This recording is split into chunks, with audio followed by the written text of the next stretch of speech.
Chegamos no nosso 5º episódio do podcast Direitos Iguais. Já falamos sobre direito previdenciário, nome social e retificação de nome e gênero, adoção, união estável e casamento, e hoje falaremos sobre direitos LGBTQIA+, e direito de existir. Quem nos acompanha nessa mesa, Cristiano Ramos, presidente da ONG Amigos da Vida. Muito boa tarde, Cris. Felipe Ramos, advogado e voluntário da ONG Amigos da Vida. Boa tarde, Boa tarde. Felipe. Está aqui pela primeira vez na nossa mesa, muito bem-vindo. Felipe também, hoje nós temos 2. Felipe Baeri, psicólogo, doutor em Psicologia Clínica e Cultura. Muito bem-vindo. Obrigado. Eu sou Beth Bogéia, vou acompanhá-los aqui nessa boa conversa. Sou ativista em direitos humanos e estou muito interessada na pauta de hoje. Direitos LGBT, QIA+, e direito de existir. O nosso podcast é financiado pela Embaixada dos Países Baixos. Muito obrigada a esse financiamento, porque nos coloca aqui juntos, numa mesa onde estamos falando de diversos assuntos, e a publicação dessas falas de pessoas tão interessantes a gente acha extremamente importante. Vamos começar? Vamos lá. Bom, já vou direto para você, Felipe. De acordo com a Constituição Federal, todos os direitos são iguais perante a lei e, portanto, merece ser tratado com igual dignidade, respeito e a mesma proteção. E a comunidade LGBTQIA+, tem os seus direitos iguais, defendidos de maneira soberana? Então, Beth, é o seguinte, os direitos LGBTQIAP+, eles entram num contexto de direito internacional como direitos humanos. A interpretação desses direitos é como um direito garantido, né? Assim, para o direito internacional, dentro dos direitos humanos, ele existe, a gente sabe que ele existe, porém, ele não tem tanta efetividade em vários países, né? Hoje tem um dado, se eu não me engano agora, são 70 países que tem a pena de morte para a comunidade LGBTQIAP+. E é um dado super grave, assim, né? Existe, bom, a gente sabe que a construção dessa criminalização, ela é histórica e ela é muito antiga, certo? Ela data ali do período da Alta Idade Média, né? E é uma construção social histórica que com a influência, né, da religiosidade, das igrejas e etc. No Estado e na sociedade, a gente tem essa construção que ficou séculos e séculos vendo mesmo para qualquer atividade que, no caso, eu colocava como práticas homossexuais ou algo do tipo, como crime, certo? No entanto, isso teve um quadro mais gravoso, digamos assim, no período principalmente com a Inquisição. Então, e aí você tem realmente penas de morte, tortura e etc., né? Isso prosseguiu até mais ou menos ali o período de 1830, por aí. Até, inclusive, um dado interessante que a descriminalização no Brasil é por aí, 1830, é nessa década, certo? E aí que está o problema, porque essa descriminalização aconteceu em períodos diferentes. Tem países que foi na primeira fase, primeiros 50 anos, né, do século XX. Porém, a sociedade ela não evoluiu, né, naquele momento para interpretar que isso era um direito, que essas pessoas tinham direito à dignidade até. Era um processo isso ainda, né? A gente está falando de um período bem conturbado, com aqueles zoológicos humanos e aquela coisa assim terrível dessa fase, né? Certo. E aí a interpretação é que não era mais crime para vários países. em diferentes momentos históricos. Porém, passou a ser visto como doença. Uau! Sobre doença, eu vou pedir para o Felipe Baeri falar para a gente que lugar é esse da sua identidade ser considerada uma doença. Então, Beth, quando você fala em identidade, eu acho bastante pertinente. Por quê? Porque até meados do século XIX, de fato, né, a gente não considerava a homossexualidade como uma identidade sexual. A gente olhava para esse aspecto a partir do prisma do comportamento. Comportamentos esses que se inscreviam dentro de regimes jurídicos. Então, a gente tinha o termo sodomia para descrever a prática sexual entre pessoas do mesmo gênero. Uma tipificação, né? Exatamente. Só que no meado do século XX, né, aliás, no século XIX, quando a gente está acompanhando a ascensão da medicina, existia naquele período o que a gente chama de uma alta taxonomia, classificação das doenças, né? E aí a gente percebe que áreas como a cardiologia, enfim, dentre outros campos em que você tinha ali um determinante orgânico para observar e estudar e analisar essas doenças, essas áreas elas tinham, vamos dizer assim, um estatuto de maior importância. Só que a psiquiatria ela não tinha a possibilidade de apresentar naquele momento um determinante orgânico, biológico mesmo, para descrever o que seriam doenças mentais. Então, nesse sentido, os critérios adotados nesse período eles eram eminentemente morais. E dentro dessa moralidade, o que a gente observa é que se utiliza, né, de determinadas práticas que até então eram inscritas no regime jurídico penal para a área da psiquiatria, da área médica psiquiátrica, né? E foi aí, nesse período, que emerge a concepção do sujeito homossexual. Certo. Até então, o que a gente tinha era sodomia, era a prática. Aí a gente tem a identidade sexual a partir daí. Sim. E são essas identidades sexuais, elas já nascem inscritas dentro de uma lógica da patologização. O que eu quero dizer com isso? Já eram consideradas doenças. E aí a gente pode pensar, inclusive, que esse deslocamento do regime jurídico para o médico suscitou uma atenuação. Né, do que seria, vamos dizer assim, nossa, antes você tinha a pena capital, agora você tem uma atribuição de doença. Mas isso não quer dizer que amainou o problema.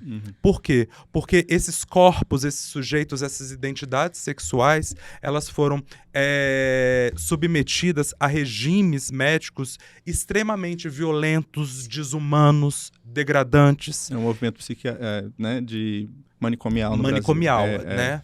É absurdo. E aí o que acontece? Ao longo do século seguinte, né, enquanto as homossexualidades, né, as dissidências sexuais estavam inscritas dentro desse regime da lógica da doença, né, a gente observava, né, como o Felipe falou há pouco, né, a psiquiatrização e também a internação compulsória desses corpos em instituições manicomiais. Uau! E aí a gente está falando de espaços em que esses corpos, esses desejos, eles eram silenciados, contidos das formas mais violentas possíveis. A gente está falando aqui de eletrochoque, né? A gente está falando aqui o emparelhamento de estímulos para indução de náuseas, né, nessas pessoas, para que elas começassem a desenvolver uma repulsa a partir do estímulo, né, de imagens, enfim, de conteúdos que sugerissem, né, a prática homossexual. Ou seja, a gente está falando aqui de uma contenção, né, quase de uma contenção que ela é imposta a essas pessoas. Então, assim, ainda que estivesse inscrito dentro do regime da psiquiatria, do regime médico, havia muita violência perpetrada lá. Violência aos direitos humanos, assim, né? Exatamente. E ainda é um momento de construção dos direitos humanos nessa época, né? Porque você tem aí os direitos humanos em primeira dimensão, segunda dimensão e terceira dimensão. É onde a gente começa a ter essa noção do primeira dimensão, segunda dimensão, né? Você tem essa ascensão médica que acaba... É bom esse termo, né? Deslocando do meio jurídico, da tipificação para uma questão mesmo de CID, né? De doença. A própria Declaração, Felipe, Universal dos Direitos Humanos, em 48, ela é um reflexo de todas as atrocidades que aconteceram no período da Segunda Guerra Mundial, né? E aí a gente pode pensar também que quando a gente tem esses campos de concentração na Europa, a gente tinha também o Triângulo Rosa, né? Ou seja, as dissidências sexuais, né, as dissidências de gênero também sendo colocadas junto com esses outros corpos para serem aniquilados nesse período. Então a gente pode pensar também, né, nessa perspectiva da Declaração Universal dos Direitos Humanos, que as dissidências sexuais e de gênero, elas também deveriam, desde o início, serem contempladas também porque foram alvo, né? Uma das principais vítimas. Exatamente, porque o que você nos relata aí está dentro de todo o histórico desse holocausto. A violência, a nossa, né, memória, né, dos nossos de estudos e tudo, nos levam, né, a memória do holocausto, mas que hora nenhuma foram trazidas as pessoas homossexuais também violentadas, né? Nesse histórico, me surpreendeu agora. Existe um esquecimento, né? Tem um apagamento da história, sim. Depois, né, da Segunda Guerra, né, junto com a Declaração Universal dos Direitos Humanos, a gente percebe correntes humanistas circulando com maior profusão pelo mundo, né? E na corrente dessas vertentes humanistas, a gente vai ter também organizações, insurgências, a gente vai falar sobre o fortalecimento do movimento feminista, do movimento negro, que vai também oxigenar e impulsionar o movimento homossexual, né? E eu tô falando o movimento homossexual porque num primeiro momento foram as homossexualidades que estavam, vamos dizer assim, identitariamente mais consolidado e na luta, né? Num primeiro momento. Isso não quer dizer que a gente não tinha nesses espaços corpos trans. Sim. Só que não existia ainda as nomenclaturas para a gente identificar quem eram essas pessoas. A comunidade, todo esse apanhado, seja desde a Idade Média para cá, etc., assim, é meio complicado até falar assim, a comunidade LGBTQIAP+, era perseguida sei lá, 1800... Porque ainda é o embrião disso, né? Não tem... A comunidade, ela é o que viria a ser a comunidade. Porque ela é também um processo histórico, ela é certamente. Né? E a gente... Quando vocês nos remetem a séculos passados, a históricos passados, a gente fala muito, né, das lutas das mulheres, das lutas dos negros, né? E você trazer, né, a homossexualidade de igual, né? E a transexualidade também junto a essas lutas é algo que, vou te falar, difícil da gente ouvir. Muito interessante assim mesmo, porque a gente está falando né, que a gente fala a Declaração Universal dos Direitos Humanos, ela surgiu porque houve violência nos campos de guerra, nos campos de concentração, e são sempre violências direcionadas às mulheres, né, às negras. Não se fala, né, dessa violência para os corpos, para as pessoas homoafetivas, né? Mas aí tem uma questão, sabe, Beth? A patologização, a atribuição de doença a essas pessoas legitimava essas práticas violentas. É quase como, se tá doente, vamos curar. Então ela tinha uma roupagem, né, de uma ação benéfica. Civilizatória quase, né? Exatamente. Num contexto colonial, assim, colonizador. E aí muitas vezes passava. Tanto que dos primeiros pleitos, né, desse movimento social, assim que ele vai se consolidando, é a despatologização. Né? É a retirada do entendimento das suas identidades sexuais de gênero como doenças, para que isso não mais legitimasse os discursos de violência, de internação compulsória, enfim, e também das práticas de violências nas microesferas sociais, né? A gente está falando das violências que acontecem nas famílias, né? Nos espaços escolares, nos espaços de trabalho, né? Porque aí a gente pode pensar numa violência macro, no entendimento de um discurso que é amplo, mas também nas microesferas sociais, né? Onde são perpetradas, assim, as violências cotidianas. Sim, e aí como demora, né, a gente sair, né, desse lugar E como me veio isso assim agora na cabeça. Uhum. Meu Deus, quanto tempo, né, demorou para a gente realmente É. trazer a comunidade LGBTQIA+, para esse lugar de direito, né? Esse lugar da dignidade humana. Então, a gente vem assim numa discussão, nasce o nosso podcast Direitos Iguais, a gente passa aí por 4 episódios, entendeu? E como se falou de mulheres, como se falou de negros e como a comunidade pertencente a toda a nossa sociedade, comunidade LGBT, demorou para vir para essa discussão, né? Para vir para esse olhar social, para essa visibilidade, né? Ainda menos, né? As pessoas trans. Que coisa, Eu sinto, na verdade, Beth, que assim, a gente... Acho que o Felipe vai ter que voltar. Porque a gente chegou aqui num ponto, né? Que é a questão da patologização. Uhum. Mas tem mais convidado. Então, a gente vai ter que voltar e fazer essa conversa, seguir a partir daí em outro momento. Tá bom. É que agora a gente vai receber a deputada federal Érica Cocai e a gente vai falar deste lugar das comunidades LGBTQIA+. Felipe Baeri fica, porque a gente vai falar. E o legislativo? Qual foi a velocidade que ele andou? Posso ir lá receber? Pode, Cris. Voltamos já. Direitos Iguais, voltamos. Continua aqui conosco Felipe Baeri e Cristiano Ramos. Agora, contamos com a presença da deputada federal Érica Cocai. Boa tarde, Érica. Boa tarde. Nós estávamos aqui numa conversa assim, muito boa sobre o histórico do movimento LGBTQIA+, no mundo. Vamos continuar falando sobre isso, com a sua presença aqui, enriquece bastante. Tenho certeza que você vai trazer para a gente aí bons dados, uma boa história aí do nosso legislativo. Felipe estava falando assim de forma bem pontual sobre as datas importantes, né, do movimento LGBTQIA+. Felipe, nós estamos no mês do orgulho. Dia 28 é o dia do orgulho LGBTQIA+. Que data é essa?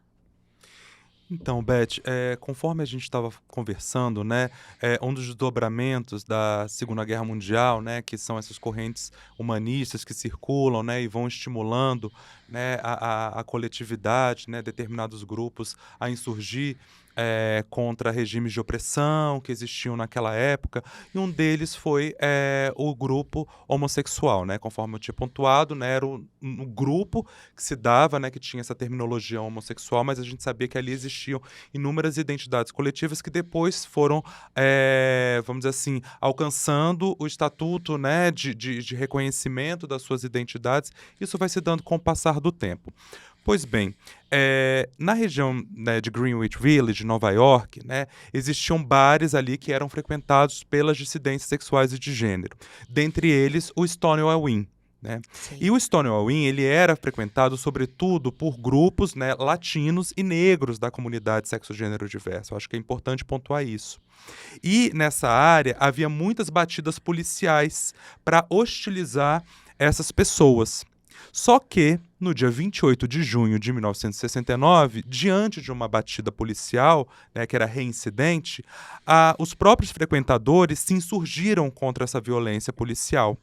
E isso teve um desdobramento muito grande, né, uma repercussão muito grande, não só, né, na região e em Nova York, mas também se espalhou por todos os Estados Unidos. Isso suscitou quase como uma efervescência nesses grupos e coletivos que existiam dentro do país.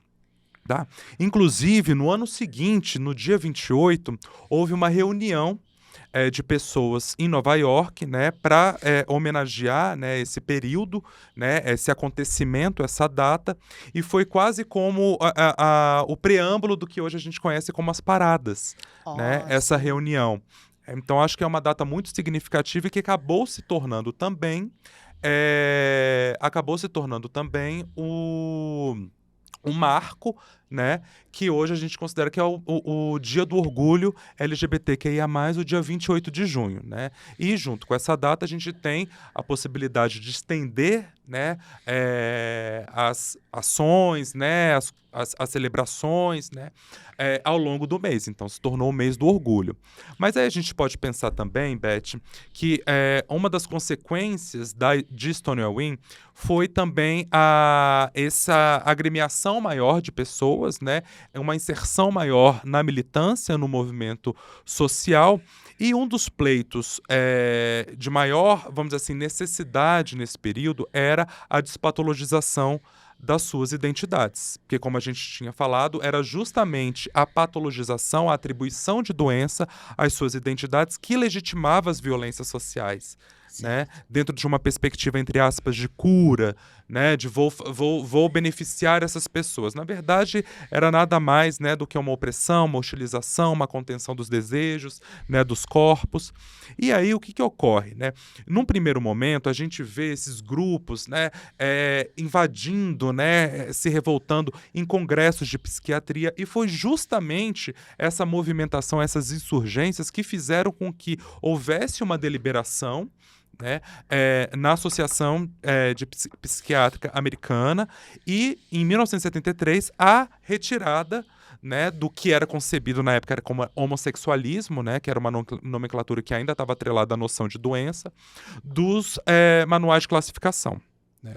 E aí, vamos dizer assim, que os desdobramentos, né, dessas insurgências que estavam acontecendo no hemisfério norte nesse período influenciaram bastante pessoas que, na época da ditadura do Brasil, estavam exiladas. Ou seja, pessoas que estavam nos Estados Unidos, pessoas que estavam na Europa, que estavam entrando em contato com toda essa discursividade, ao voltar para o Brasil, eles trazem, vamos dizer assim, essas novidades e promovem o que a gente conhece hoje como movimento LGBTQIA+ brasileiro, cujo nascimento se dá, né, vamos dizer assim, ele começa em 1978 como MHB, Movimento Homossexual Brasileiro. E aí o que acontece? Entendendo, né, também a importância da despatologização, né, para uma reafirmação da existência dessa população, dessa comunidade, a gente vai observar também que durante a década de 80, né, logo no começo desse movimento social, que já está na sua quarta década, um dos pleitos que esses grupos também estavam, vamos dizer assim, reivindicando, e a gente pode pensar em duas figuras, né, o Triângulo Rosa, né, com a figura do Mascarenhas e também do Mote, né, pelo GGB, Grupo Gay da Bahia, foram dois grupos que também foram atrás da comunidade psiquiátrica da época para também tentar retirar o homossexualismo dos manuais de classificação. E isso acontece em 85, tá? Eles conseguem um abaixo-assinado com 16 mil assinaturas e conseguem retirar, na época, né, a gente não tinha nenhum SUS, eles conseguem retirar da classificação do INAMPS, né, porque a gente não tinha um SUS na época. Então a gente pode falar que a despatologização, né, das homossexualidades no Brasil se dá em 85, antes mesmo da OMS. Porque a da OMS vai acontecer em 1990. Uhum. E aí se tira do Código Internacional de Doenças e dá origem ao 17 de maio, que é o dia de combate, antigamente a homofobia, hoje a LGBTfobia, que lembra a despatologização, a retirada do Código Internacional de Doenças da homossexualidade. Enfim. Exatamente. E como foi simbólico, né, para a comunidade, né, num nível mundial mesmo, essa retirada, esse reconhecimento da Organização Mundial de Saúde. E a gente pode falar que os efeitos, né, dessa retirada, e aí eu falo um pouquinho da minha área, né, que é da psicologia, isso vai ter também um desdobramento no próprio sistema conselhos, né, de psicologia. Por quê? Porque em 1999 a gente tem a primeira normativa, né, direcionada efetivamente para a nossa categoria profissional, que é a Resolução 01 de 99, né, que é uma normativa que orienta, né, psicólogas, psicólogos e psicólogas, né, no acompanhamento de dissidências sexuais. Né.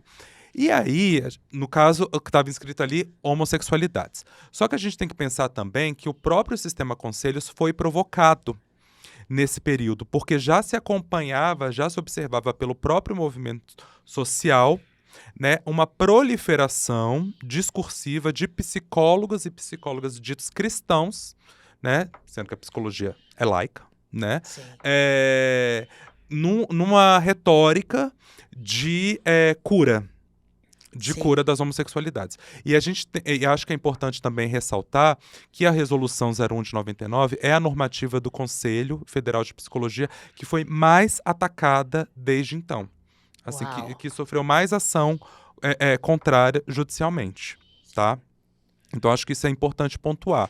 E aí, o que acontece? Aqui a gente está pensando, no primeiro momento, nas homossexualidades, né? E a gente pode perguntar, e as identidades trans? Onde elas ficam, né, dentro desse grupo? Né? Porque a gente pode pensar que, em 1990, a OMS ela vai despatologizar as homossexualidades. Sim. Mas as identidades trans ainda não. Elas ainda estavam inscritas, né, nos manuais de classificação de doença como transtornos de identidade de gênero. Sabe? E a gente pode pensar que, enquanto inscritas, havia também toda a legitimidade, né, social para violentar esses corpos. Tá? Como continua acontecendo, por quê? Porque essa mudança no que tange a despatologização, né, das identidades trans só vai acontecer 20 anos depois. Né? Porque a OMS, em 2018, né? Assim, também a gente pode dizer que provocada por toda uma movimentação da militância trans mundial, tá? Mundial, e a gente também teve uma força muito grande aqui no Brasil do movimento trans. Nós, inclusive, aprovamos na comissão da Câmara, Comissão de à época Seguridade Social e Família, uma moção pela despatologização, que foi uma grande vitória, eu diria, porque nós enfrentamos na Câmara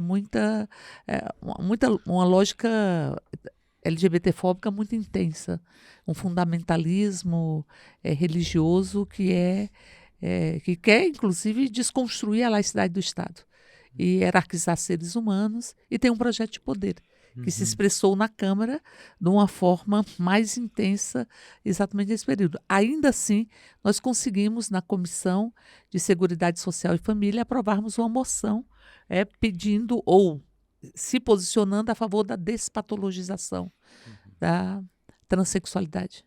E o quanto, né, Érica, são importantes essas vozes, né, num espaço como esse, né, que se diz representativo, né, mas a gente sabe que a representatividade, né, não contempla, né, a complexidade da nossa população. E a gente pode pensar também na própria comunidade LGBTQIA+. Né? Felizmente, neste momento, nessa nova legislatura, a gente tem a presença, né, de corpos trans ocupando o espaço, né, da Câmara, assim, quanto é importante e simbólico isso, né? Que sofrem muitos ataques, né? Então, nós temos a Erika Hilton, temos a Duda, que carregam uma qualidade imensa no exercício dos seus mandatos. Não apenas na discussão de enfrentamento à transfobia ou LGBT, que é a mais fobia, mas também é uma qualidade imensa na abordagem dos mais diversos temas.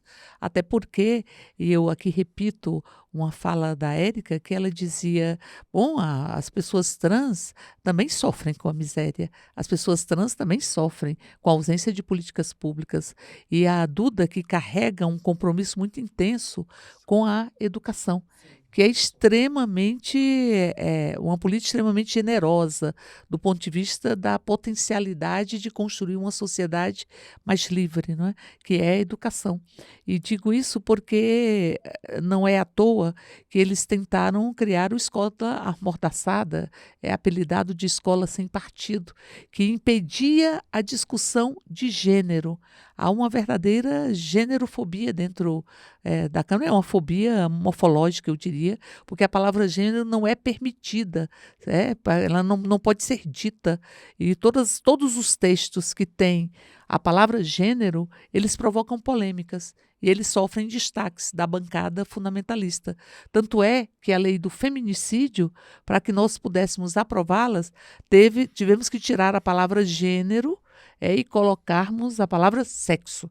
As pessoas que morrem em função de serem do sexo feminino e não do gênero feminino. É óbvio que isso possibilita uma interpretação, e essa interpretação atingirá as mulheres trans, também tem atingido na lei do feminicídio, mas é um processo extremamente patológico, eu diria, essa resistência, essa tentativa de retroceder, de colocar corpos como corpos dissidentes. Nenhum corpo pode ser dissidente, não é? Ou seja, nenhuma forma de ser pode ser excluída. Nós estamos falando aqui de liberdade de ser, nós estamos falando aqui de liberdade de amar, nós estamos falando aqui de direito à cidade e de direito às políticas públicas que a luta da comunidade LGBTQIA+, ela representa nesse momento. Mas eu diria que como tem a interpenetração dos contrários num parlamento que é tão fundamentalista em vários aspectos, nós temos duas mulheres trans ali no parlamento com a qualidade dos seus mandatos que nos enche de muita alegria. E são mandatos que precisam ser protegidos pelo que representam de liberdade, pelo que representam de aprofundamento na função mais genuína do fazer política, né? Do exercício da política, que é o exercício de você dialogar, de ter os contrapontos, que em grande medida ele fica ameaçado. Eu diria que na gestão de Eduardo Cunha, que aliás propôs o Dia do Orgulho Hétero, que é um assinte, na verdade é um assinte, um ataque, eu diria, um ataque absoluto, ofensivo, né?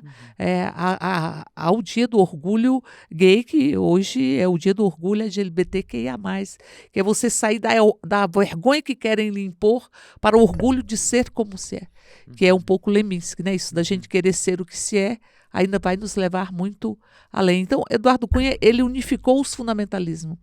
O fundamentalismo patrimonialista, o fundamentalismo punitivista e o fundamentalismo religioso. A bancada que a gente fala de BBB, a bancada do boi, da bala e da Bíblia.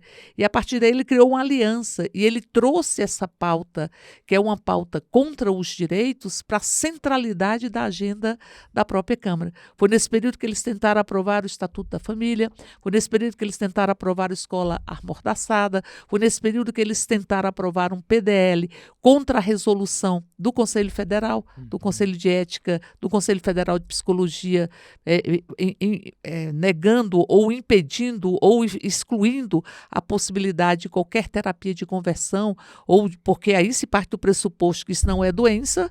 Enfim, como é que se quer fazer uma cura gay, que é um assinte isso aí, e eu penso que é um desprezo muito grande, porque significa muito sofrimento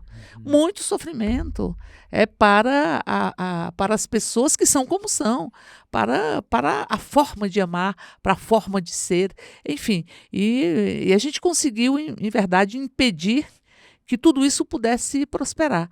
Aqui em Brasília chegaram a aprovar o Estatuto da Família, nós entramos no Supremo, e o Supremo, enfim, anulou a decisão da Assembleia Legislativa aqui do Distrito Federal. E na Câmara Federal, passou na comissão, e um requerimento meu, e o deputado, à época, Jean Willis, impediu que fosse adiante. Então, portanto, o parlamento não avança, e é fato que não avança, todos os avanços eles se deram, em grande parte, pelo o próprio Poder Judiciário, não foi pelo Poder Legislativo, mas nós conseguimos impedir retrocessos. Então, nós conseguimos impedir que estes atentados contra os direitos, contra a civilidade, contra a liberdade, contra o carinho, contra o afeto, contra a existência, contra a humanidade, pudessem prosperar numa luta cotidiana, né? Cotidiana.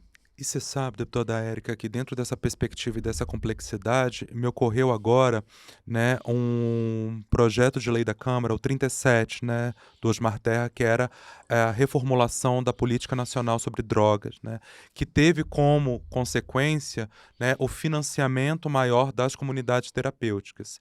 Eu acho que quando a gente está falando também sobre o direito de existir, desse reconhecimento, né, de direitos humanos, Hoje em dia, né, a gente pode dizer que as comunidades terapêuticas, elas são as novas instituições manicomiais, só que com uma outra roupagem, né? Inclusive, né, saiu, né, foi publicado, acho que em 2018, né, um relatório de inspeção das comunidades terapêuticas, que foi uma parceria Pelo mecanismo. Exatamente, uma parceria entre o Ministério Público Federal com o Conselho Federal de Psicologia, e nesse relatório a gente vê quantas dissidências sexuais de gênero, quantos corpos LGBTQIA+, são submetidas a práticas violentas nessas instituições, né?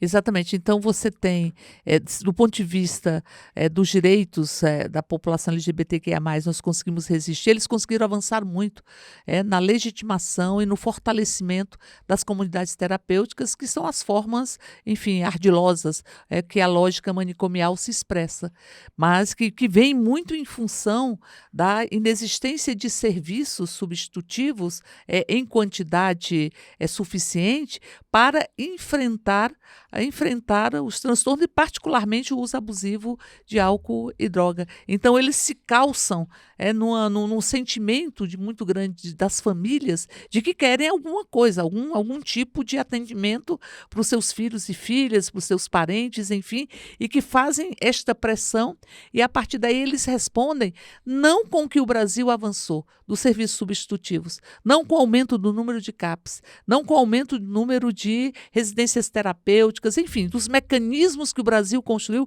E veja, o Brasil construiu isso foi com dor, gente. Se você for lá em Barbacena, no Museu da Loucura, você vê, é um campo de concentração. É um campo de concentração. E como os campos de concentração nazistas, ali também se abrigavam e se encarceravam pessoas homossexuais, se encarceravam, enfim, pessoas com deficiência, como os campos de concentração, que vitimou os judeus, mas vitimou também os homossexuais, os comunistas, os ciganos, enfim. Então, portanto, você vê o que o Brasil encarou como normal, o encarou como natural, fez parte do seu atendimento público, como os hospícios, significa que nós temos que mergulhar nessa história para impedir que ela venha a acontecer e para que ela não se repita. E ela se repete travestida de forma mais camuflada, mas eles tentam fazer essa repetição. Eu fui do grupo de trabalho na Câmara, da Comissão de Seguridade Social e Família, à época, de saúde mental, e nós tivemos os relatos de pessoas que eram enterradas até em comunidades terapêuticas, até a cintura, para que pudessem exorcizar aquilo que traziam dentro do seu corpo e numa lógica extremamente punitivista. Então, portanto, nós temos não apenas o avanço das comunidades terapêuticas, como a isenção de impostos para as comunidades terapêuticas, que se baseia na velha lógica de precarizar os serviços para manipular e recrudescer a angústia pela ausência dos serviços da própria população e justificar um processo que é um retrocesso. E aí, quando a gente fala sobre a população LGBTQIA+, é possível a gente refletir no fato de que essa própria população, né, a identidade coletiva dessas pessoas se nascem inscritas dentro do regime da patologia, né, da doença. Então, a gente pode pensar que esse campo da saúde mental é um campo assim de muita disputa mesmo, porque como é importante você ter o seu reconhecimento dos seus direitos, o seu reconhecimento social, através também dessa despatologização, porque ela legitima a prática de muitas violências, né, de muitas opressões. E então, assim, a gente percebe hoje uma disputa que ocorre nos mais diversos campos, né? E aí a gente pode pensar também que quais são as vias principais de transformação social, né? Assim, a educação, né, a cultura, que no governo anterior foram as áreas assim mais violadas, né? As mais atacadas, justamente porque queria-se e ainda se almeja dentro desses núcleos conservadores, fundamentalistas religiosos, né? A não emancipação, né, dessas pessoas através dessas retóricas, né? Com certeza. E veja, teve uma sessão legislativa durante o governo que o povo derrotou nas urnas na última eleição, é que a principal reivindicação na área da educação era o homeschooling, era a educação familiar. Ou seja, tirar as crianças, adolescentes, de um elo dos mais sólidos de proteção aos direitos das próprias crianças e adolescentes. Tirar o direito ao contraditório, o direito à liberdade, à diversidade, e você puxa e arranca e põe dentro do universo da família que tem uma lógica homogênea e que, via de regra, carrega um binarismo que nega a nossa humanidade. A vida e os seres humanos não são binários, né? Tem noite, tem dia, mas tem amanhecer e tem anoitecer. Tem preto e branco, mas tem um arco-íris neste meio campo. Então, portanto, o binarismo é uma forma de engessar, de impor uma cultura cis-heteronormativa, como se fosse a única cultura a ser aceita.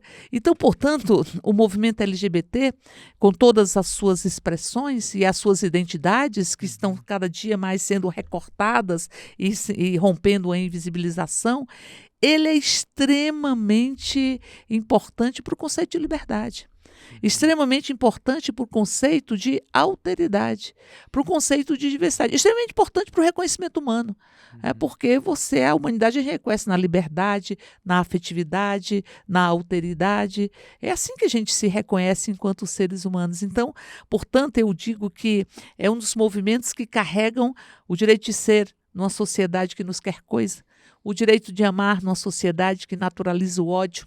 O ódio, aliás, nós vivenciamos um movimento político, particularmente nos últimos 4 anos, onde se tentou colocar o ódio como metodologia política. E o direito à cidade, que é um direito extremamente contemporâneo. Porque a cidade, ela tem que ser a cidade que acolhe todos os corpos. Ela não pode ser negada para as mulheres durante a madrugada, ela não pode ser negada para a população trans durante o dia, ela não pode negar o beijo lésbico, o beijo gay, ela não pode negar as manifestações de afeto.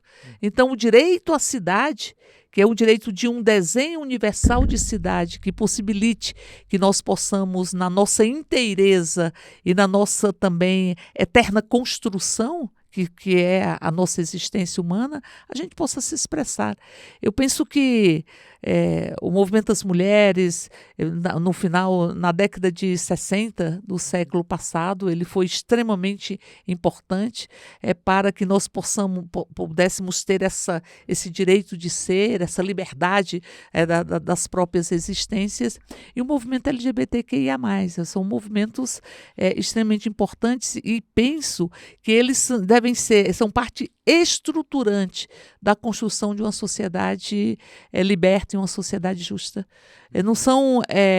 Não se resolvem a partir da resolução de outros grandes problemas que nós temos na nossa sociedade, mas são parte da resolução e da superação de tantas desigualdades que nós temos na nossa sociedade. E penso que é muito importante que nós tenhamos, e nós temos corpos trans na Câmara Federal, e nós temos também nas câmaras municipais, nós temos pessoas trans que se elegem e que ali se impõem, e temos também muita violência política de gênero, não apenas na negação das condições para que nós tenhamos uma Câmara cada vez mais plural, com a representação maior das mulheres, da comunidade LGBT, dos indígenas, dos negros, enfim, mas nós também sofremos uma violência política de gênero cotidiana. O que é esse processo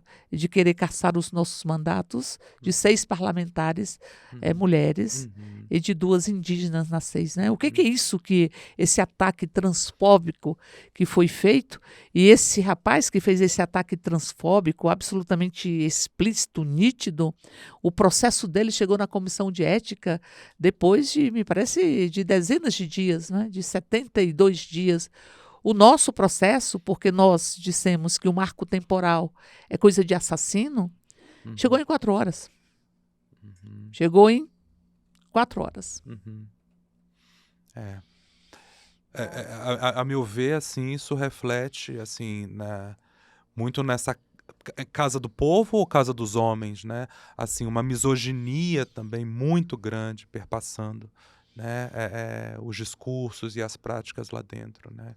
Então, assim, eu me solidarizo e já falo aqui, né, o meu apoio para que, vamos dizer assim, essa atrocidade, né, assim, que está acontecendo lá dentro seja resolvida, assim, o mais rápido possível, até como para uma forma de exemplo para que essas pessoas que vão tentar atacar vocês reiteradas vezes aprendam, tá?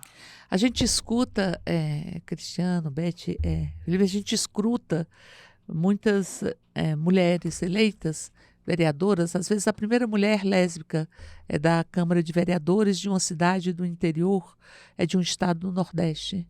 Eu estou falando, às vezes, a primeira mulher negra. Elas sofrem uma violência nas redes sociais. Elas sofrem uma violência, uma tentativa de calar, que é algo absolutamente inadmissível. E uma delas, em determinado momento, ela dizia, às vezes eu acordo e penso assim, é o meu mandato que vocês querem? Toma, porque eu preciso viver. E essa mesma mulher dizia, e depois eu penso, não, meu mandato foi uma conquista e eu tenho eu represento uma parcela da população e eu vou continuar. Mas a violência que se estabelece, a violência às vezes implícita, às vezes muitas vezes explícitas com as suas velhas e novas formas, ela é cotidiana. E é preciso muito que a gente possa, por isso que eu digo, é preciso proteger os mandatos das mulheres trans, é preciso proteger os mandatos, proteger o mandato, eu falava isso muito para o Jean Willis, né? A gente precisa proteger o seu mandato porque ele tem uma importância imensa para o conjunto da sociedade. Nós fizemos muitas parcerias, nós apresentamos a proposição do casamento igualitário, depois nós também trabalhamos um projeto de identidade de gênero, identidade de gênero,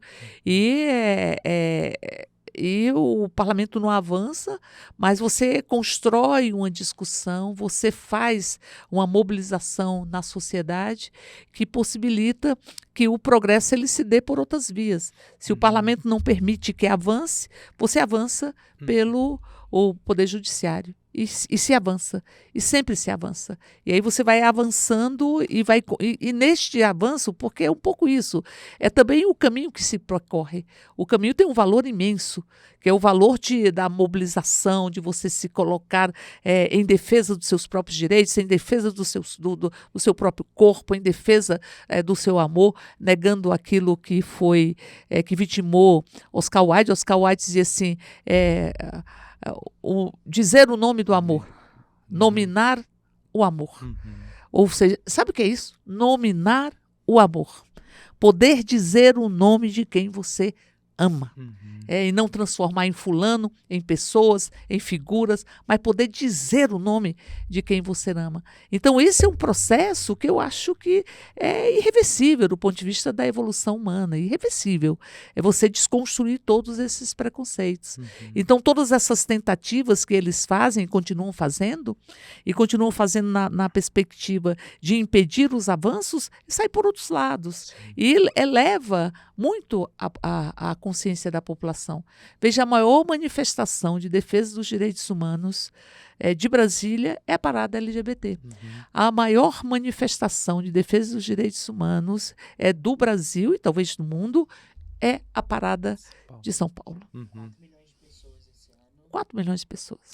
E você sabe, Érica, quando você estava falando sobre essa possibilidade de avançar, ainda que haja esses ataques, né, difusos, né, você me fez pensar no próprio Conselho Federal de Psicologia.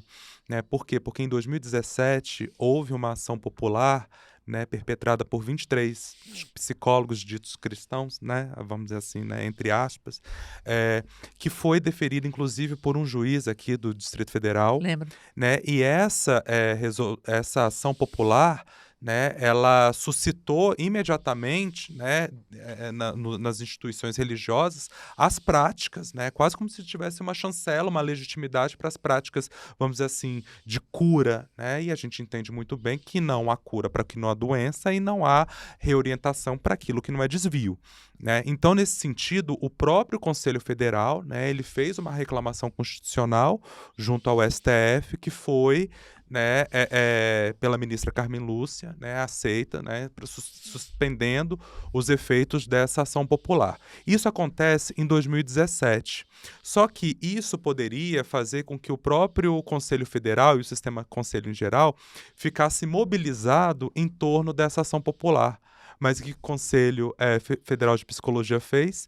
Em 2018, antes mesmo, né, da OMS se colocar no Código Internacional de Doenças na sua 11ª edição, né, ele publica a Resolução 01 de 2018 em janeiro, justamente que é o mês onde tem o Dia da Visibilidade Trans. E a Resolução 01 de 2018, a gente fala que é a resolução onde o Conselho Federal de Psicologia, o sistema conselhos, se posiciona em relação à despatologização das identidades trans. Ou seja, ainda que você tenha uma ação popular, né, essa mobilização, ela quer paralisar. Ela quer, vamos dizer assim, não um retrocesso, também um retrocesso, mas naquele momento eles querem que você fique tão mobilizado com essas contraofensivas que você não avance. Mas o que a gente tem que fazer é justamente isso que você disse, entrar por essas brechas e continuar avançando sempre. E hoje eu penso que não há nenhuma manifestação explícita de LGBTfobia que não provoque reações. Então, não há mais o silenciamento das pessoas. Eu lembro de uma denúncia que nós recebemos na Comissão de Direitos Humanos, quando eu era presidente na Câmara Legislativa, de um grupo de meninas. Meninas e meninos também, que algumas meninas trans, meninas lésbicas, meninos gays, e que eles acabaram sendo expulsos pela violência, não formalmente, mas pela violência da própria escola. Então eles não se sentiam confortáveis na escola. E havia a abordagem da polícia, e a abordagem da polícia, uma delas dizia, eles mandam a gente levantar a blusa para dizer, eu quero ver se você é homem ou é mulher. Isso que é uma agressão imensa, é uma violência policial inadmissível. E o que eles faziam? Eles se reuniam todos em uma casa e eles buscavam um segurar a mão do outro, uma segurar a mão da outra, para poder resistir nas suas próprias existências. Mas este movimento de resistência fora da escola, ele também criou um grande movimento de resistência na própria sociedade. Para que você não sofra as violências que as pesquisas atestam, que as pessoas LGBTQIA+ sofrem dentro da própria escola. E quando houve essa questão da concepção de gênero, é porque eles buscam negar a concepção de gênero. E quando eles negam a concepção de gênero, porque assim, nós não somos discriminados porque nascemos mulheres, né? Mas que construir uma concepção de gênero que por elementos sociais, culturais, enfim, que estabelece os papéis e estabelece como é ser o que se é, e não aquilo que você realmente constrói a partir da sua própria existência. Mas quando eles negam isso, dentre outras coisas, eles biologizam a discriminação contra as mulheres. Porque se não há uma concepção de gênero, a transfobia, porque em verdade isso é uma lógica transfóbica, e eles não admitem que haja a liberdade de identidade de gênero. Então eles suplantam tudo que diz respeito à construção de gênero, eles suplantam para trazer para a biologização dos próprios corpos. E isso eles estão biologizando todas as discriminações. Então eles passam a dizer que se biologiza, eles buscam dar uma naturalização para a discriminação sexista, machista, para também a discriminação transfóbica, e que é inadmissível. Então eles constroem isso, um conceito de ideologia de gênero que não existe, mas que é construído, e a partir daí eles buscam criminalizar a liberdade de identidade de gênero. Mas há muita reação. Eu lembro de um professor que fez uma discussão que tinha uma pessoa, que tinha uma menina trans na sua sala de aula e que em determinado momento ele fez uma discussão sobre isso, sobre a despatologização, sobre a liberdade de identidade de gênero, e um pai de um aluno o processou. Mas sabe o que nós vimos? A escola inteira parou em solidariedade a esse professor. Eu estava lá, a escola inteira parou em solidariedade a este professor. Porque o professor, ele buscava desconstruir toda forma de discriminação e assegurar a liberdade de orientação sexual e a liberdade, neste caso, de identidade de gênero. Você sabe, É belíssimo isso. Você falando sobre esse exemplo, né, num contexto escolar, você me remete a uma fala do Paulo Freire, que ele diz o seguinte: não existe imparcialidade, né? Todos nós somos movidos por bases ideológicas. A pergunta é: a sua base ideológica, ela é inclusiva ou excludente? Né? Porque, na verdade, de fato, assim, se defende, né, uma retórica que é de inclusão, para que a diversidade ela seja aceita, ela seja reconhecida, ela seja legitimada, enquanto os discursos, né, dessas correntes, né, conservadoras, reacionárias, elas querem justamente, né, dentro dessa perspectiva da homogeneidade, a exclusão, a aniquilação. Apagamento. O apagamento de quem é diferente. A eliminação, o apagamento do outro. Se o outro não for seu próprio espelho, ele não pode existir. E aí, se não amar como você ama, se não tiver, enfim, as mesmas crenças que você tem, se não tiver as mesmas ideias que você tem, ele é negado na sua existência. Porque esse negacionismo que nós vivenciamos no período, que se expressou muito no ataque à educação, como você dizia, e à própria cultura. A cultura ela foi capturada por uma lógica LGBT-fóbica, como também foi capturada a Fundação Palmares por uma lógica racista.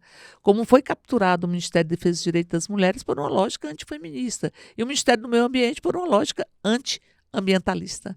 Então, portanto, houve esta captura e se tentou, enfim, atacar a cultura, atacar a educação, por uma lógica LGBT-fóbica, por uma lógica de mercadoria, de educação enquanto mercadoria, exatamente porque são as políticas públicas que permitem o exercício de uma humanidade.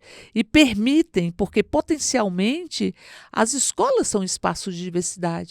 Se você pensar que eles nos tiraram as praças, os espaços coletivos, que hoje você é jogado para dentro de casa porque a mobilidade urbana não permite que você se locomova, a não ser que seja para ser explorado no trabalho, porque não permite que você tenha acesso à própria cidade, à cultura, ao lazer. Você tem uma mercadorização dos corpos, do sagrado, dos desejos e um empurrar as pessoas para o universo dos seus próprios lares.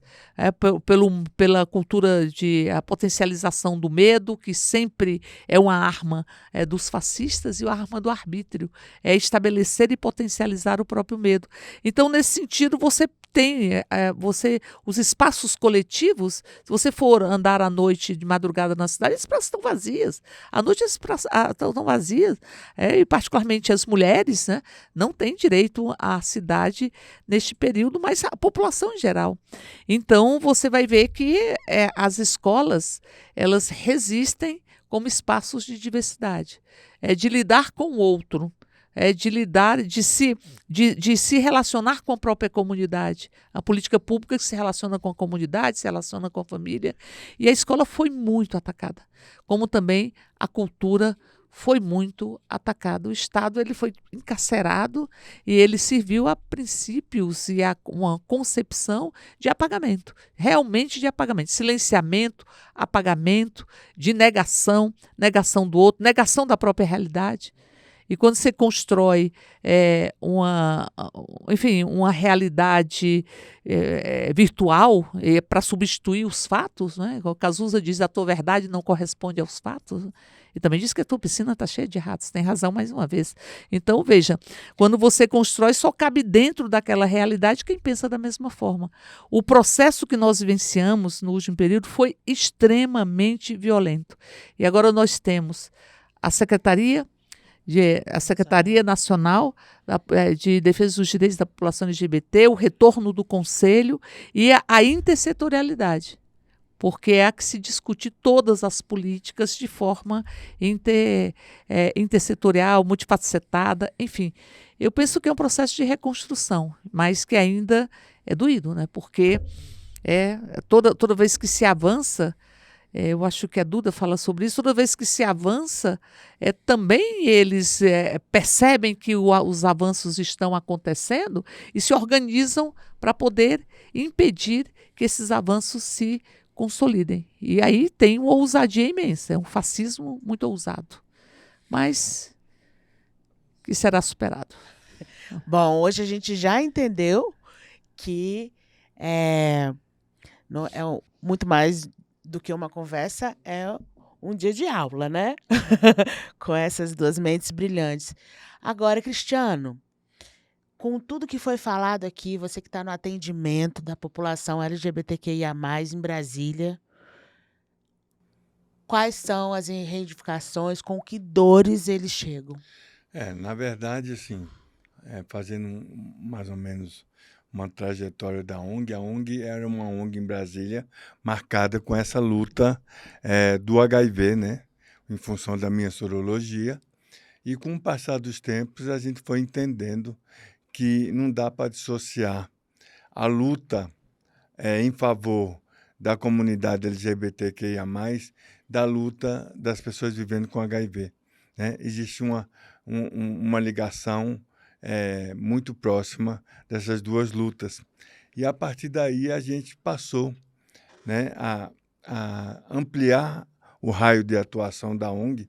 E, dentro desse contexto LGBT, a gente vê nos atendimentos lá da ONG, nos atendimentos jurídicos, que realmente as pessoas têm um lado que eu acho muito positivo, as pessoas estão começando a buscar mais os seus direitos.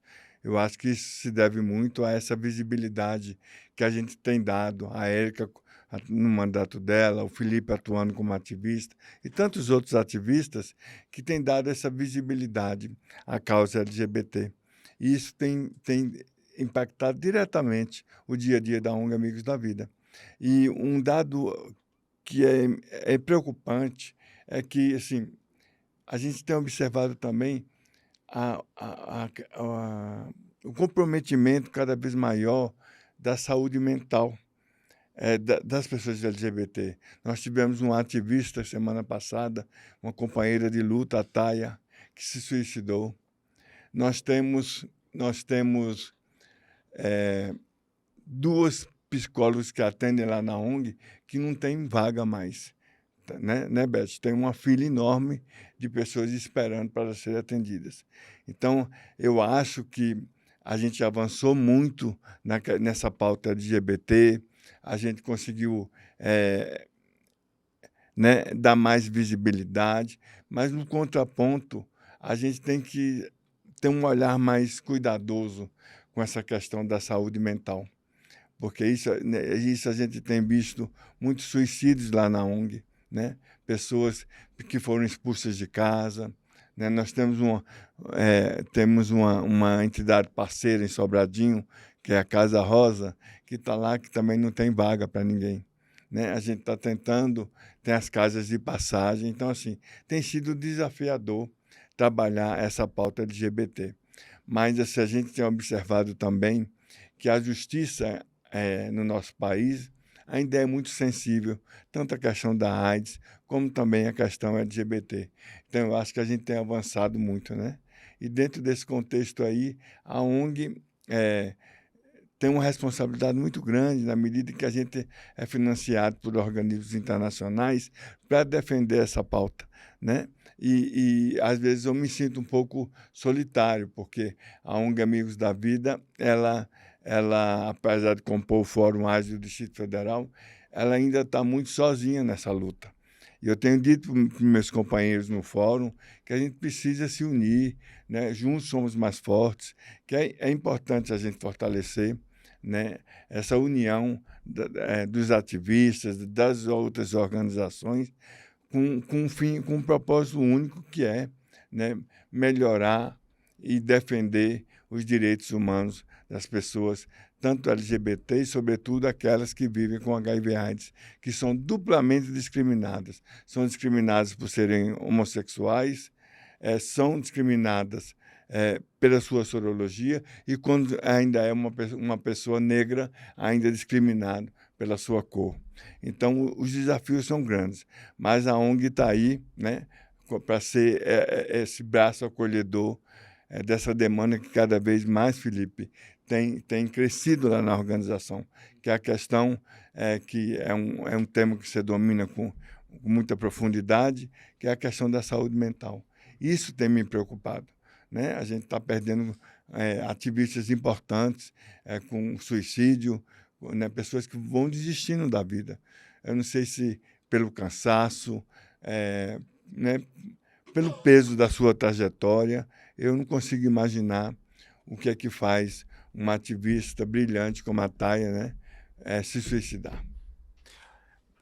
Pois é, Cris, é uma tragédia cotidiana que a gente acompanha, né? Inclusive, justamente decorrência, né, de uma epidemiologia muito acentuada, né, de vulnerabilização da saúde mental da população trans. E eu estou falando da população trans com ênfase, por quê? Porque a gente sabe que quanto mais uma pessoa se distancia dos padrões normativos, seja de gênero e de sexualidade, mais ela vai estar, vamos dizer assim, submetida a essas violências difusas, né, que querem, vamos dizer assim, readequá-las, tentar, né, assim, de todas as formas, a partir de opressões, tentar reenquadrá-las num lugar que não as cabe, né? Então, nesse sentido, né, a gente sabe que o impacto dessas ofensivas difusas é a vulnerabilização da saúde mental dessas pessoas. Tanto que a própria comunidade trans, no entendimento de que existe uma precarização estrutural, né, no nosso país, desses corpos, que essas pessoas, elas não morrem por suicídio, elas são suicidadas, né? E aí eu acho que é interessante que, inclusive, ainda que, né, essa terminologia que eu vou, né, citar agora, né, ela se deva, né, ela tem uma construção voltada para o movimento negro, né, é uma terminologia que contempla, né, muitos outros grupos minorizados politicamente, que é o conceito de necropolítica, né, que foi apresentado pelo filósofo camaronês Achille Mbembe, né, e que ele fala o seguinte, que existe uma política de morte, né, agenciada pelo Estado. E quando a gente fala que existe uma negligência muito grande do Estado em relação à saúde mental da população sexo-gênero diversa, há sim a possibilidade de a gente pensar que esses corpos suicidados, né, esses corpos que perdem o direito à vida antes mesmo de tirar a vida. Eu acho que isso é importante a gente enfatizar, porque são pessoas que encontram tantos obstáculos, tantos empecilhos, né, nos seus cotidianos, que elas são impedidas de viver, assim, antes mesmo de tirar a própria vida. Então, assim, obviamente, né, a gente não pode ser leviano aqui, a gente tem que pensar o fenômeno do suicídio sempre por um prisma multifatorial, né, porque ele é um fenômeno complexo, mas a gente não pode virar os olhos para o fato de que, porque existe uma incidência maior na população sexo-gênero diversa? Porque existe uma violência estrutural que está impedindo essas vidas de existir. Então, acho que é importante a gente deixar isso enfatizado aqui nesse Sim, espaço ainda também. mais num momento onde a gente, né, teve 4 anos aí de ódio, né, de intolerância, que agravou muito essa situação. E a Érica estava falando sobre o impedimento também da circulação, né, pela cidade, né? Assim, isso me faz pensar, né, nos efeitos também do próprio lockdown no período da pandemia, porque, assim, para além de uma pandemia, né, a gente teve uma pandemia dentro de um governo reacionário e anti-ciência, né? Então, eu penso que é uma morte simbólica que se estabelece, não é? Porque se você é impedido de ser, enfim, se você é impedido de amar, você, em verdade, é submetido a um processo de mortificação ou de lentamente ser imposta uma morte simbólica. É uma sociedade sim, fetiche de mercadoria, sociedade que estimula o consumo e nega o consumo ao mesmo tempo, diz consuma para eu te respeitar e não dá o direito de consumir. A sociedade tem sofrimento psíquico, de políticas públicas precarizadas, tem sofrimento psíquico, é onde o direito à cidade, o direito à mobilidade também é cerceado, tem sofrimento psíquico. Então, você tem o fetiche da mercadoria, essa mercadorização, ele impõe muito sofrimento. E, para além disso, você tem impedimentos de exercer a sua própria existência em plenitude. Então, é uma morte simbólica que constrói essas condições para que você tenha esse ser suicidado, né, como você falava. E no país que é o país que mais mata a população LGBT do mundo, onde você tem um percentual grande de assassinatos que tem elementos de crueldade muito intensos, de ódio. O ódio é muito explícito nos assassinatos. E na população trans, uma expectativa de vida de 35 anos. Então, eu lembro, Cristiano, da fala de acho que foi numa atividade promovida pela ONG Amigos da Vida, que uma menina trans, ela dizia, o que eu quero...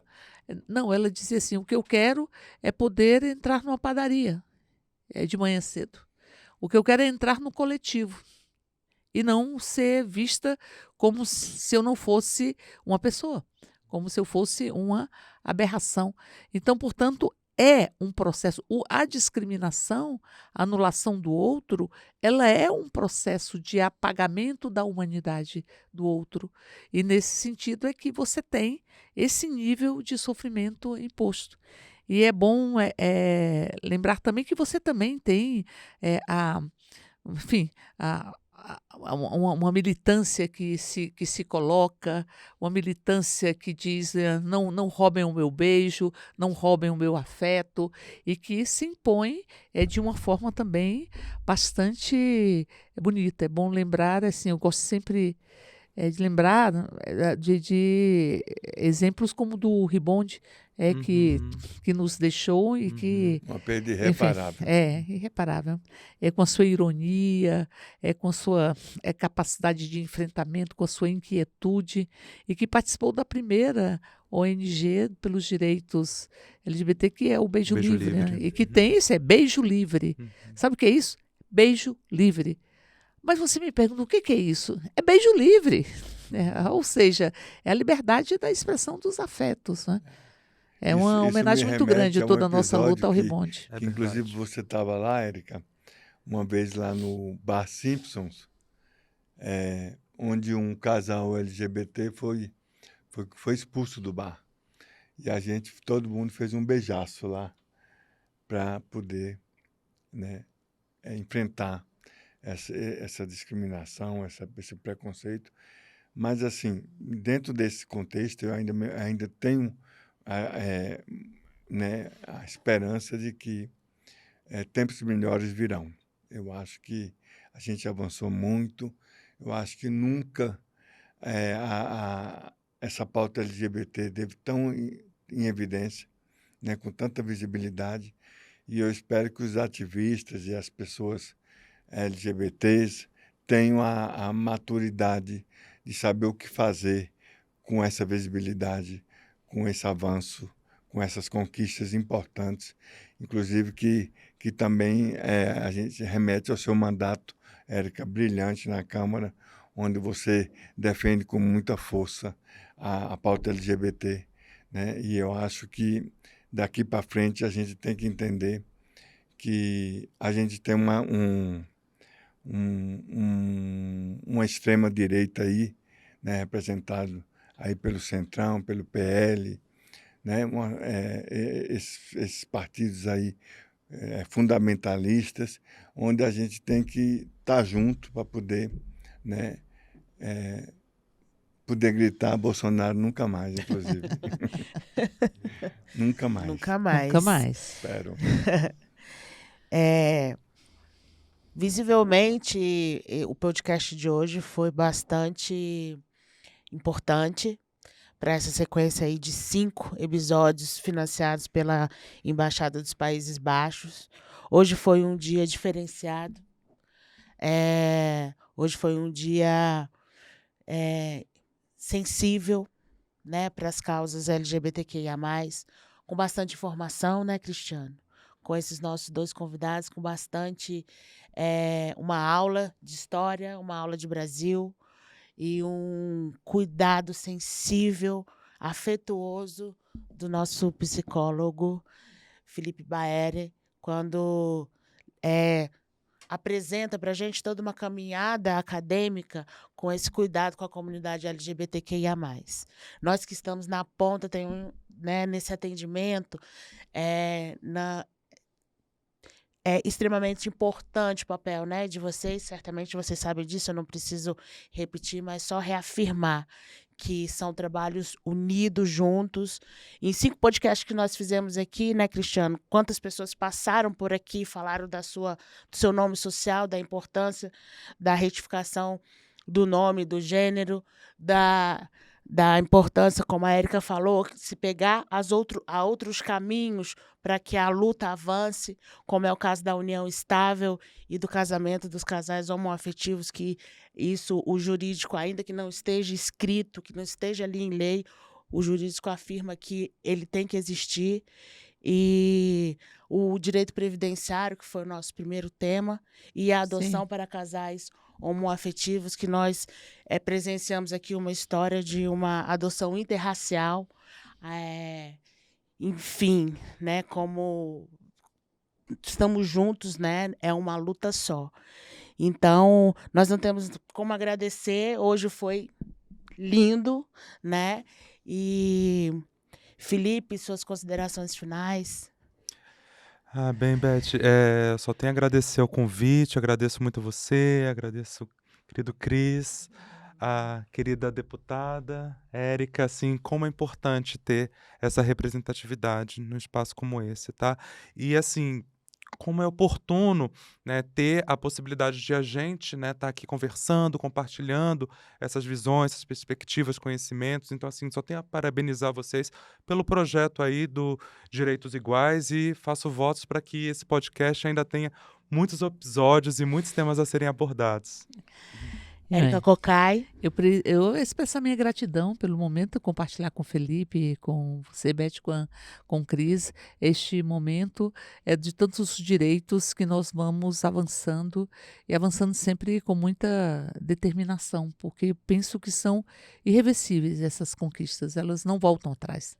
Então, os direitos eles vão avançando que nem o rio que corre para o mar, ninguém pode segurar ou impedir. Por exemplo, vocês falaram do direito previdenciário. Eu lembro que ainda na década de 80, eu acho, nós colocamos na pauta de reivindicação dos empregados da Caixa os direitos ao fundo de pensão, ao plano de saúde, enfim, para os casais homoafetivos. E havia uma incompreensão imensa da categoria, que achava que a gente deveria lutar tão e única e exclusivamente por aumento salarial, enfim. E eu lembro de... Isso foi histórico. E depois, na Câmara Legislativa, nós conseguimos colocar no GDF também os direitos dos casais homoafetivos, que também havia muita resistência. E há pouco tempo eu encontrei uma pessoa que militou comigo na Caixa, enfim, que era do movimento da Caixa, e ele hoje é professor universitário, eu acho, mas ele dizia para mim o seguinte: quando vocês discutiam, colocavam em tanto destaque na questão dos direitos iguais para os casais homoafetivos, eu não entendia direito, porque eu achava que o melhor seria a gente se concentrar na luta pelo aumento de salário. E hoje eu digo, que bom que vocês fizeram isso. Que bom que vocês davam destaque a estes direitos, porque ele mudou a minha forma de ver, ele me fez uma pessoa melhor, e hoje eu quero apenas agradecer a vocês por terem pontuado essa discussão e terem dado destaque a esta discussão. E é isso, é irreversível. Cris? Não, queria agradecer a presença de vocês, assim, esse carinho que você, Érica, Felipe, sempre tem com a ONG. e dizer que estamos juntos aí nessa luta e abraçando o mandato da Érica, que é um mandato, como eu digo, absolutamente necessário, né? É um mandato de todas as lutas. E esse trabalho incrível que o Felipe tem feito com essa bagagem acadêmica que ele tem, é o nosso doutor, Verdade. com essa cara de bebê aí. E estamos aí, estamos juntos e vamos para frente. Vamos pra frente. A gente encerra essa primeira temporada de 5 episódios do nosso podcast Direitos Iguais. Mas teremos mais 2. Os nossos próximos episódios eles estarão falando principalmente da direitos iguais para mulheres, meninas, com todo esse cuidado também e esse afeto que hoje nós percebemos aqui na mesa. Bom demais, foi incrível. Estamos viciados em podcast, né, Cris? Sim, sempre. E que ele realmente, obrigada pelos seus votos de que o podcast possa avançar, Felipe, porque isso é o que a gente também deseja. Valeu demais. Até.